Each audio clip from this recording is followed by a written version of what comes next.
Good morning, Rabbi. Good morning, Joe. I've been wondering, does Judaism provide a moral compass for everyday life?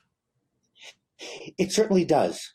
And it provides something that's rather unique within Judaism compared to some other religions and philosophies.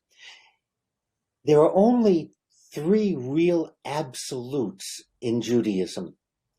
All the ethical and moral choices are based on the situation. We have 5,000 years of teachings, of values. We have Moses. We have the prophets. We have the discussions of the rabbis. And within this context, you have to tell me the situation rather than just some general statement that's an absolute.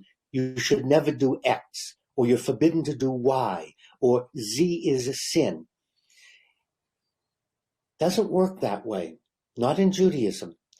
And that's one of the functions of a rabbi, is to help people make difficult moral decisions when they find themselves really in a situation where there's two things to choose from and they're caught, really a dilemma. Remember, the word dilemma means die to, lemma means choices or things.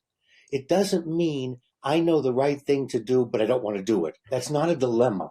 And that's very common among people, is they'll say something to me, I'll go, it's not a dilemma. You know what the right thing to do is. And so the right thing is based on the context. And what's our compass? 5,000 years of Jewish teachings and discussions about different kinds of situations. And so when you find yourself in a situation, you've studied, you've learned, and then you can follow the compass or you can choose not to, but that still doesn't make it the right thing to do.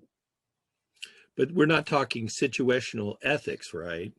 No, we're not. It's not situational ethics. It really is putting it into a context. And let me give you an example. The Talmud discusses what they call the law of the pursuer. Okay? I'm here in my studio, and off to my left is a floor-to-ceiling window 4 foot wide, so I can see part of the golf course, I can see the end of a parking lot. As I'm talking with you, I glance out the window, and I notice someone is standing next to someone with a kind of threatening-looking argument. Okay? I'm responsible, if I think someone's being threatened, to use the least amount of force to try to help the situation. So I see them verbally, nothing's going on, but I see someone take out a knife. Okay? I'm going to be 75 years old. That's a 20-year-old holding a knife. I'm not about to take the elevator down, run out to the parking lot, and wrestle it. I call 911. I call our internal security, and they send somebody over. Okay? I can open the window and I can yell out to them. So what's my responsibility in when I see someone pursuing or hurting someone and I'm physically present? I'm responsible for, based on, and this is where context comes in, I'm not expected to throw myself at someone or go between someone and hurt myself. Remember, God said in the Torah, I don't know if it's in Leviticus, Deuteronomy, you should live by my laws, not die by them.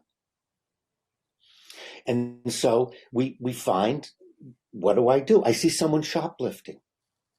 I am responsible for saying something, not walking away and pretending I didn't see it.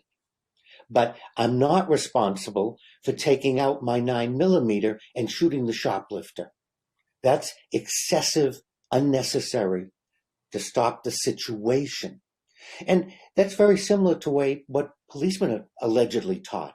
The least amount of violence, the least amount of physical force to subdue someone. But we find more and more on the news, people resorting to the most rather than backing up. If someone threatens me with a knife, that's close range. I'm on the 3rd floor. I'm not going to take out my sniper rifle and take him out. He's not close enough. Even if I was at the other end of the parking lot, unless the person approaches, then we have to, that's the situational part, not that's the context. You have to take life. To save a life is one of our guiding principles. What do you do to save someone's life? What do you do in a situation? And the rabbi said that's the law of the pursuer. So do we need a 911 rabbi line so that we can call and ask you whenever we're confronted in these situations and we're not sure what to do? You know, it's much simpler than it could be. We're all carrying this around with us. So at one time, I had to find a dime to go find a phone booth. Now, everyone has a mobile phone. So, Rabbi, you say the purpose of the rabbi is in part to help us make these moral decisions. Can you give me an example of something where you would be able to advise me if I had a problem? Certainly. One of the examples that comes to mind is lying. There are many philosophies and religions that categorically say it's wrong to lie. So let me give you a contextual example. The Mason-Dixon line separates Maryland from Pennsylvania. During the Civil War, North Harford County, the Hereford Zone, which is North Baltimore County, were the last stops on the Underground Railroad. Many churches in those areas, and I've visited them, have a space, I wouldn't even call it a room because that's too grand, but they have space under the altar in the sanctuary where 3-4 people could lie. And then in the evening, the pastor would let them out and send them towards the Mason-Dixon line, and it was freedom. Now, Maryland was a border state.